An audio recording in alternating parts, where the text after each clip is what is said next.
Këto ditë qershore Kosova përkremton 23 vjetorin e shtrimit. Janë momente krenarie, gëzimi, kujtimesh të mira për shkak se Kosova është e lirë, por janë edhe momente kur duhet reflektuar, falenderuar e qenë mirënjohës për të gjithë ata që kontribuan për këtë ditë. Asesi nuk duhet haruar ata që dhanë jetën, më të çmuarën, djemë dhe vajzat të shishin të Kosovës. Veprimtarët që për shumë vite bën gjithçka që Kosova të dalë në dritë. Por pavarësisht vullnetit, sakrificës, zorë se do ta kishim këtë ditë, pa vendosmërinë, pa gatishmërinë, pa ndihmën e miqve tanë ndërkombëtar, Shtetet e Bashkuara të Amerikës, Gjermanisë, Britanisë së Madhe, Francës, Italisë dhe gjithë botës përparimtare. E ke këtu kur bën bashkë, edhe u morën vesh të ndërhyjnë ushtarakisht, fal NATO-s, arritë dhe dita e përpytur për Kosovën. Ne sot në këtë edicion, mund të themi festiv për shkak të rëndësisë, kemi nderin ta kemi mysafir ish ministrin e mbrojtjes të Gjermanisë, zotin Rudolf Scharping. Zoti Scharping ishte njëri ndër zërat më të fuqishëm dhe më të vendosur që të ndërhyet ushtarakisht, që NATO-ja të sulmojë Serbinë, të dëbëj forcat ka Kosova. Mr. Scharping, thank you for coming here in KlanKosova, thank you for coming in Kosovo, and thank you for all you did for our country and our people. Today, the President of Kosovo decorated you with the Medal of Order of for Freedom, for your contribution on Kosovo's freedom. From this 2-decade distance perspective from that time when you did all what you did for this country and these people, how is the feeling of being appreciated for what you did for saving lives and bringing peace among people? Well, I'm honored by this appreciation and by this Medal of Freedom, but I also had a very strong feeling that Kosovo is flourishing well. Look, I compare my first flight over Kosovo in an army or what kind of a helicopter over these villages and houses. Everything was burned down, destroyed, and so on. And now I came to the Kosovo and I see a flourishing, developing country. So it was worth to be engaged and to help the Kosovan people to find a way into increasing economic better circumstances, safety, and most importantly, to safeguard freedom and peace. Thank you. Having in mind the specific situation of Germany at that time, since it was the first intervention from 1945, how hard it was for you to convince, let's say, first your partners in the government and other partners, international partners, to intervene in Kosovo, firstly with bomb, then after with a peacekeeping mission here? Given the German history and the experiences we made, and more importantly, the experiences we put on others by force and by genocide and all these cruelties and atrocities in the Nazi regime, I think that a country like Germany, its political leadership, also the people, the citizens, are very careful in using force. That is why Germany decided to be within NATO and within the European Union, not to act as something like a single power, but always coordinated based on the international standards and regulations, most importantly the United Nations. Having said this, I can understand that there was, from the war in Bosnia until the war in Kosovo, there was an intensive debate. It was not easy to make that decision, but the Red-Green government, led by Chancellor Schröder and Foreign Minister and Vice Chancellor Joschka Fischer, decided to be part of NATO's operation in case there is no peaceful agreement, which Milosevic, let's say, blocked, and he was not interested. He thought these democracies, they basically are weak, they are not decisive, they want to negotiate, negotiate, negotiate, so in the end I have a free hand. And then he learned that quite hard lesson, and he must learn that hard lesson, that he had something like a misperception of Western democracies, European nations, and their will to safeguard peace and to make sure that this wave of wiping out the Kosovars from their own country, this kind of expulsion by force, that will not be accepted by any European nation. When we talk about expulsion from Albania, as I remember, you were the first one with Deputy Prime Minister Scharping that went to the conference and published that so-called horse show plan. Can we just recall that time? How did it come to that moment that you let's say, provided that? How did it come to you, and how did it decided to publish and how do you recall the importance of that momentum to say to the world, to show to the world about the more let's say, bad plans coming from Serbia? No, we got some information over the Secret Services channels that there is something like a, let's say, plan on how to organize this, and that started in the fall of 1998. And if you then compare this plan in brackets with what happened on the ground, then you can see there was really a clear intention to wipe out the Kosovars from their own country. There sometimes is, I wouldn't say an argument on the way, it is strange and in a specific sense also stupid.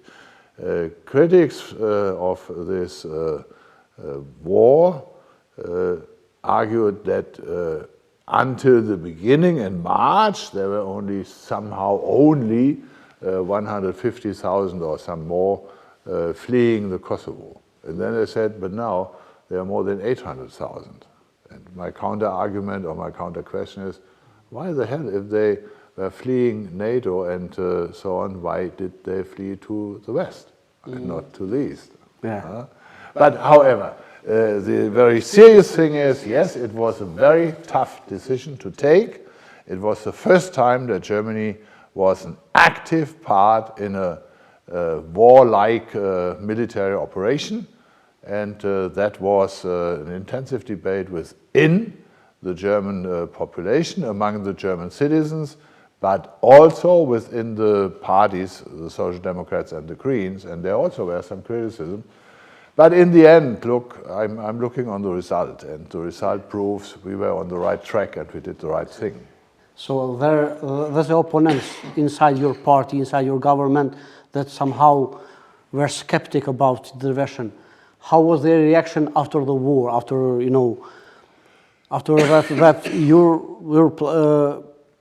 your injection, I mean, the plan, the intervention appeared to came with the result. I mean, what was their, let's say, reply or reaction after when you spoke with them about their skepticism before the intervention? I mean, do you recall any moment that someone of them perhaps regret? Before and during the military action, there was always questions. Can we try to get a ceasefire? Can we stop, let's say, for a few hours or days the military action to give the Serbians and others a chance to reconsider their attitude, and so on and so on. And I was very much convinced if we send a signal of weakness, undecisiveness to a militarily aggressive counterpart, then it will be at the expense of the people we try to help, the Kosovars. So there was an intense debate, and I think it's good that democracies are having those debates, but in the end there also must be clear leadership, clear decision, and a very clear attitude. Never ever accept that a big nation armed with I don't know what is thinking, oh, we are big, we are the rule makers, and the small nations are the rule takers. They have to play according to our rules. No, there have to be common rules common ideas based on our political heritage, common value, by the way, also common interest. And if you take all this into account, then you can see that the Balkans were full of hate and atrocities, not only in the time between or from 1990 on, but that was very brutal. If I remember Sarajevo, if I remember Srebrenica, and many, many other things. So I was convinced, and I'm happy that I was able to contribute, that the majority within Parliament and citizens were also convinced we need to support the freedom and peace on the Balkans by supporting the Kosovar freedom.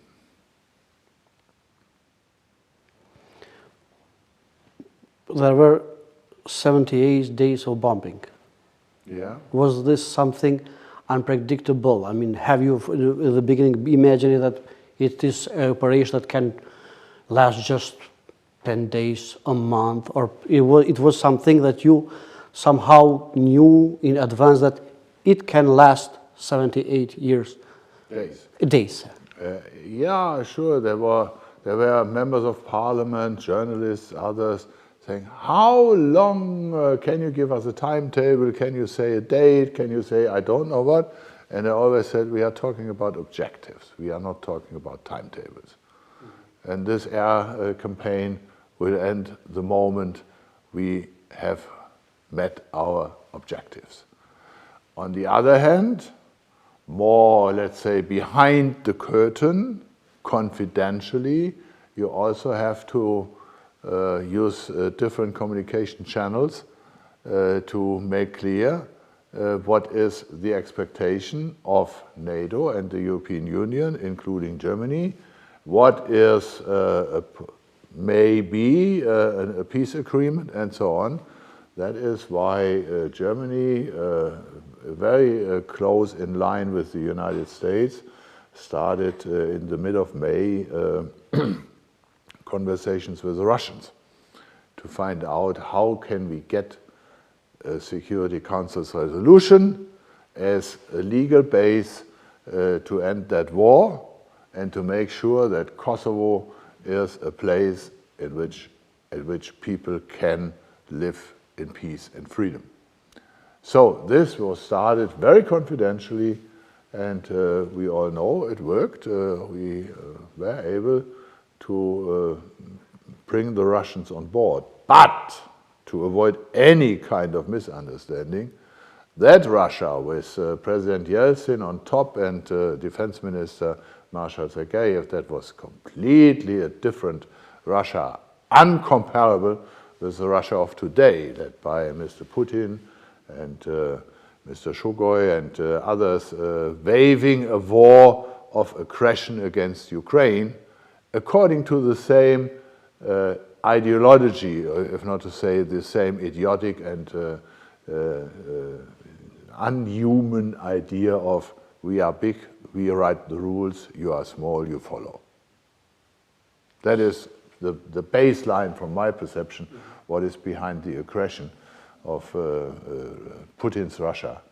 I say Putin's Russia because I know there are some, maybe there are more than we know, not supporting this kind of aggression.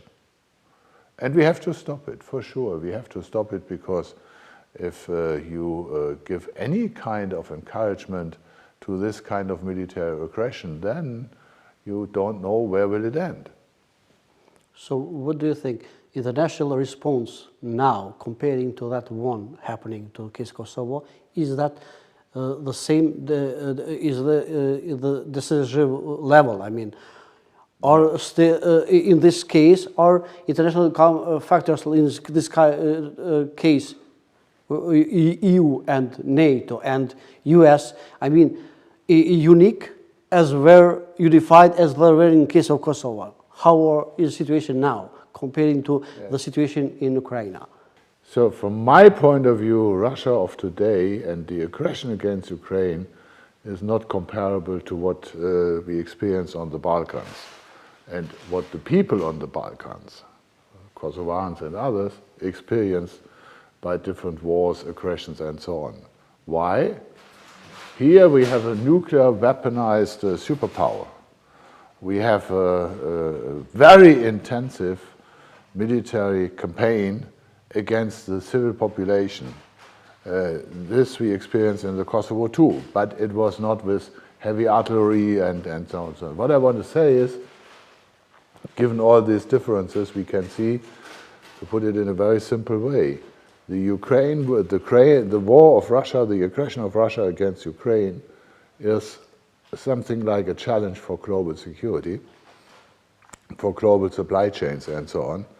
And people in Lebanon or in North Africa are starving because the grain from Ukraine cannot be exported to them, and so on and so on. So Putin is using weapons and starving both.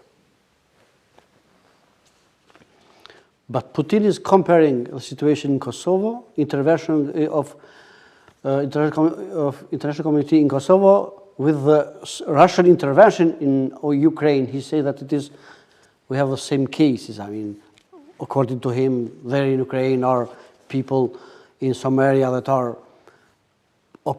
suppressed from the government, and he's comparing also some lesser separatist regions just to have their independence, as in case that Kosovo has now.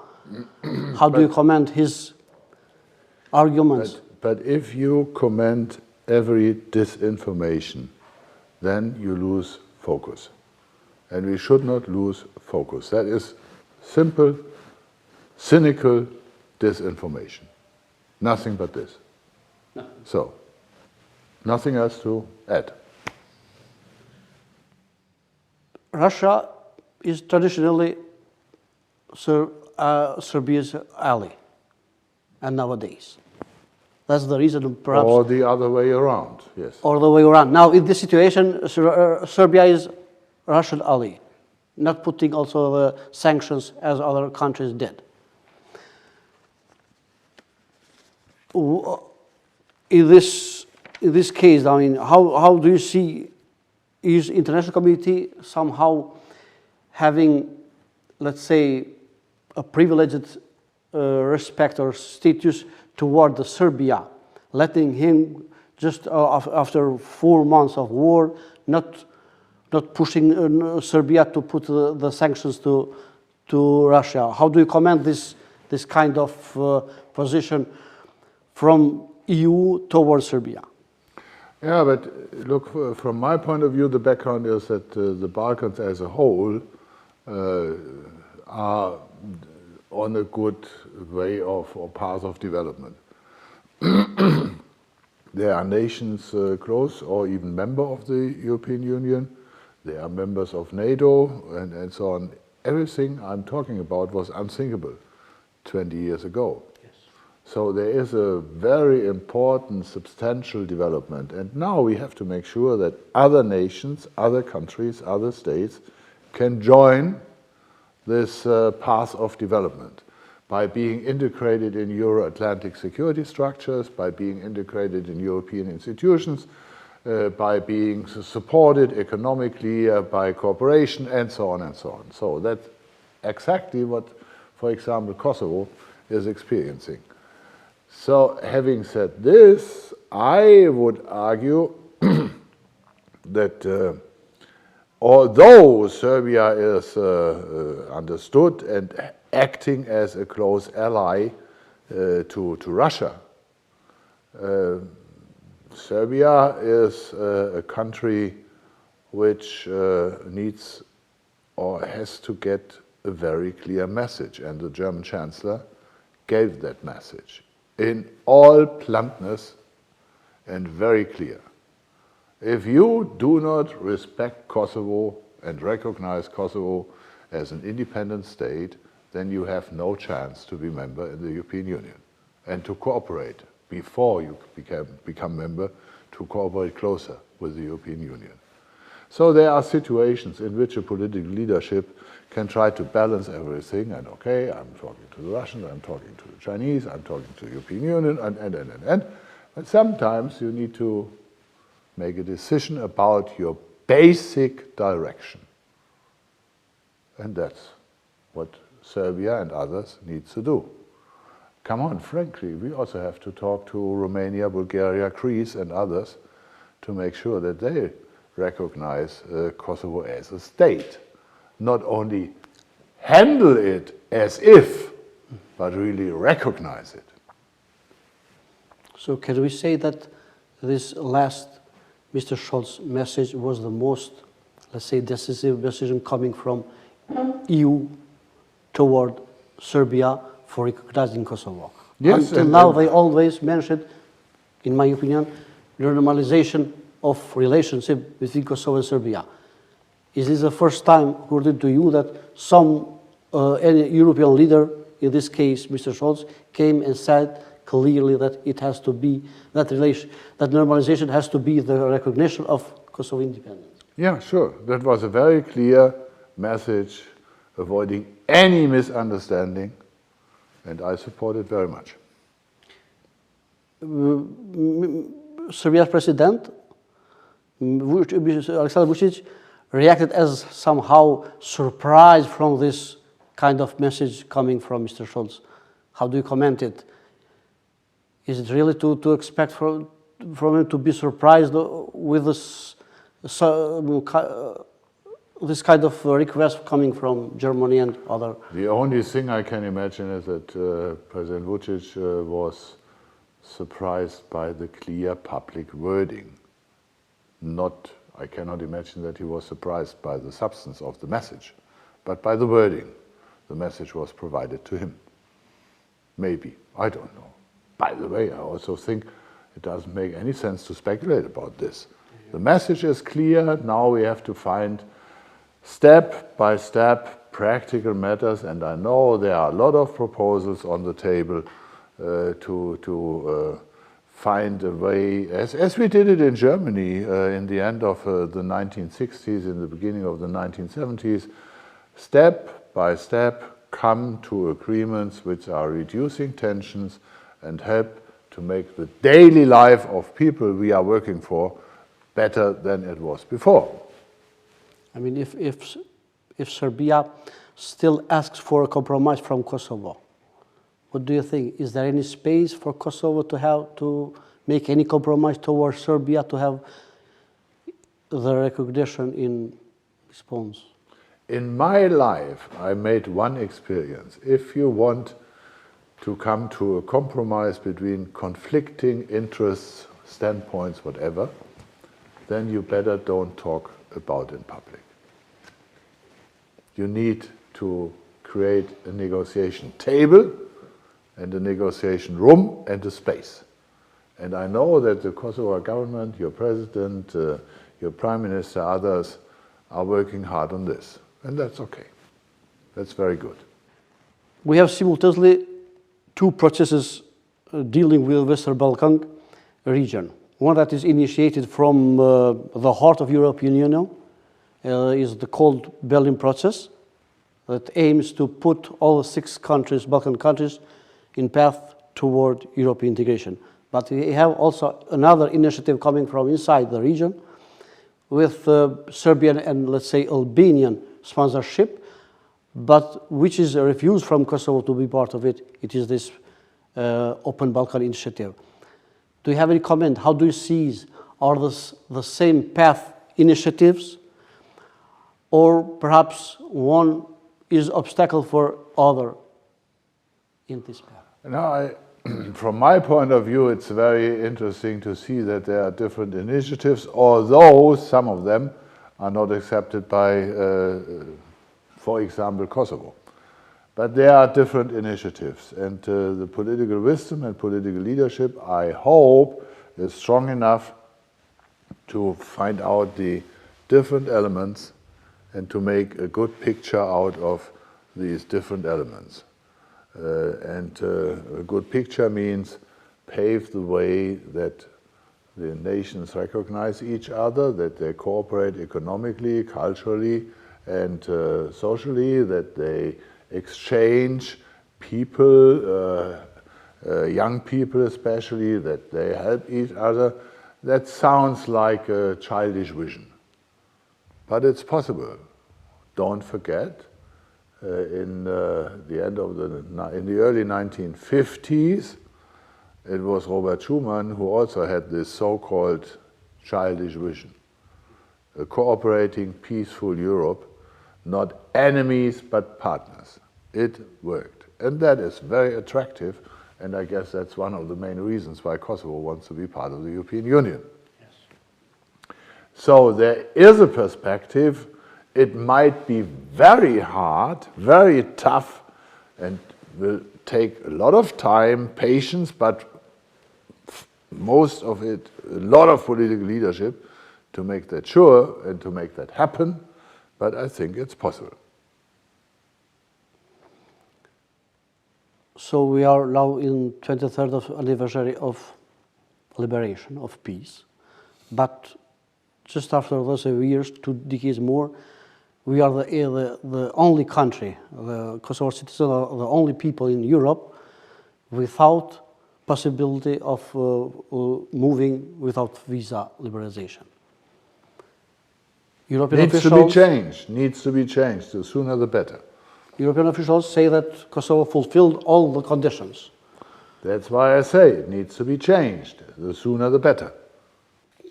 Also, since we have NATO here, and Kosovo has its own army, although not in documents, let's say, but with the mandate, the Kosovo Force Security. That is also a part of international mission in Kuwait. From your knowledge, from your perspective, what do you think? What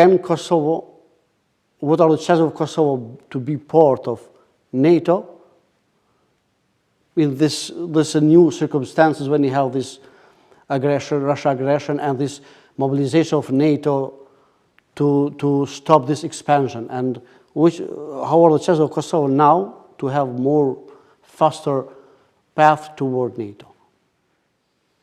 Well, I think Kosovo should be very clear in providing capabilities which are strengthening the Kosovan security as well as the alliance's security, because that's a precondition to become member of NATO. And if you, for example, take this very recent example of Sweden and Finland, for sure they can provide a lot of military capabilities, they can contribute to common security, so they are strengthening NATO. And I'm very much sure that Kosovo also will be able to strengthen NATO. Maybe there are some decisions to make, some support to get, maybe there's also something to discuss about political or civil control over the armed forces. I know there is a debate within Parliament and so on here in the Kosovo Parliament. So I guess there is a good chance. And there also is, how to say, a specific need to give the people here in Kosovo a clear guarantee that they will live in peace and safeguarded by others and their European or NATO partners and allies. I remember that, for example, after the fall of the Soviet Union, also very small states in the Baltics asked for membership within NATO prior to membership within the European Union, arguing if we are members of NATO, then the trust of companies, enterprises, investors and so on will be strong, because they know NATO is providing something like a shield of security. Having said this, I think, okay, then let's work hard on this to make sure that NATO is able and Kosovo is ready and able to contribute to common security. It's a step-by-step process, as we know. Can we just go back just 2 or 3 questions regarding the war? I mean, just after the war, there were a share of, which were the principles of the share the responsibility of the main powers in Kosovo. I mean, we had Germans responsible for south area in Kosovo. We have U.S. Army in east, and we had, let's say, French in north. How can you just recall for us and for our viewers, how was that decision made to have those 4 or 5 powers to have their zone of responsibility? How was that share made? Yeah, these so-called areas of responsibility were designed to make sure that several nations and their armed forces are involved in the guarantee for security for Kosovo on the same level. Not one is the most decisive, others are joining, however. So to provide a very clear structure, there's a common command, there are areas of responsibility. The United States, Germany, UK, not to forget Italy and France. Italy, yes. Yeah. And in the first years, not to forget Russia. Yes. Russia also had an area of responsibility, which was something like a milestone to make sure that Russia also will agree with United Nations Security Council resolution to end the war. Okay, so we brought them in, as said, and I and the German government contributed a lot to make sure that Russia, that time, again, I repeat, under Yeltsin and Sergeyev, was a reliable partner to bring it in and to make sure that this is in the best interest of Kosovo. So, the idea was NATO members will be able to safeguard freedom and security in the Kosovo, and in the same time they have to support Kosovo and armed forces, police, civil society to step by step take over more and more responsibility. Because that's not an occupied country by NATO. It's a country making her own decisions, and for this it must be clear that, and it was clear in '99, that from the early beginning we should help the country to develop, and part of that development is to make sure that the country is able to take over more responsibility independently and based on the rule of law, based on voting, based on democracy, and using police force, armed forces, and so on and so on. Could have been done more in northern part of Kosovo, since we have that we have still that kind of division, but for several years that there were incidents and that areas. Yeah, but security, as if it is not understood as a common effort by different parties or nations in this case, then it's difficult to say the Kosovars have to do more, because I know that, take Mitrovica as an example, take the Serbian brigade along the border of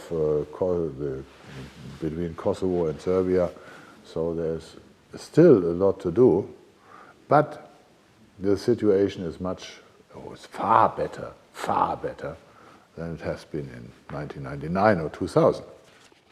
A lot of people say that perhaps, or it is just a belief, that if there were Germans in northern part of Kosovo, wouldn't let the town or region to be divided ethnically. Sorry, again? People, or say there is a belief perhaps, to majority of people, if albeit that if Germans were responsible for northern part, perhaps there would not have been division as it lasted for almost 2 decades. If Germans were responsible for that part. That is, in German terms, we call it Schlaumeierei. Means after many years of development, everybody is more clever than he was in the beginning. And Schlaumeierei is not a nice word, but I want to say that I'm convinced every nation did what they could do. For sure, there sometimes are misdevelopments, mistakes, and so on, but in the end, look on your country. Look on your country, the economic growth rate, the situation within the cities and villages, the perspectives for the country and the people here, and so on. Everything is better than 20 years ago or 10 years ago. Yeah, of course. Have you had the chance to make a trip, perhaps? I saw a little bit, but not that much I would like to see. That is why I think I need to come back again. It's nice to have you now and nice to have you in the future. At the end, you are free to give a message if you think that is worthy for our viewers, for Kosovars, for their aspirations toward Europe, future. I mean, a kind of message from you as a very respected man. And well, be proud of your country and the development you made. Stay decisive in safeguarding freedom and peace and security, and make sure that your proudness is not based on any kind of hostility against anybody or any other culture, religion, nation, or whatever. In this way, we can create peace if we respect each other, and I know that's not a question here within Kosovo, but there are other countries on the Balkans, which needs to be addressed in this regard. Scharping, thank you very much. Okay.